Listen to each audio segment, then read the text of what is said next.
Habari mtu wa Mungu uliokubaliwa na Bwana katika dakika hizi ili kusikiliza kile ambacho Mungu anataka ukisikie.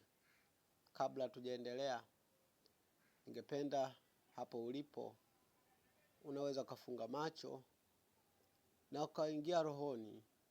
Tumombe Mungu kwa ajili ya kile alichokiandaa, tukakisikie, tukakisikilize na tukachukue kile ambacho kimekusudiwa tukakitendee kazi kwa ajili ya maisha yetu ya sasa na maisha yajayo.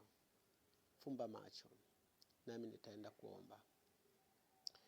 Baba yangu na Mungu wangu, wewe uliyeumba majira na nyakati kwa kusudi lako, ni wakati huu sasa wana wako tumekuja mbele zako. Tunanyanyua mikono yetu, tunanyanyua imani zetu, tunakutazama wewe Mungu uliyetuumba. Ni wakati tunaenda kula na kunywa mezani pako. Naomba ukatulinde kwa damu yako, ili hili tunaenda kulifunza sasa hivi Ibilisi asipate nafasi ya kulichukua, bali likafae kwa ajili yetu. Nami mtumishi wako ninajiweka wakfu mbele zako, nikatumike kama chombo kwa ajili ya kunena siri za ufalme wako.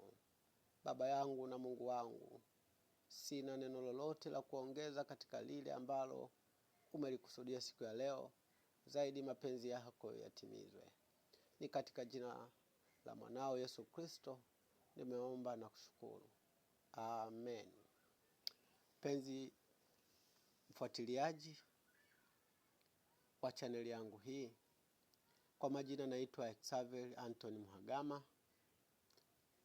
Leo ninapenda nikushirikishe habari ya kuitwa kwa ajili ya utumishi. Tutaenda kujifunza kutoka kwa mtumishi wa Bwana Yona. Tutajifunza leo katika sura ya kwanza juu habari ya Yona. Tutaenda kusoma maandiko kutoka katika sura ile ya kwanza ya Yona. Alafu tutaenda kuangalia baadhi ya vitu ambavyo vinapatikana katika hapo. Nami ninaenda kusoma.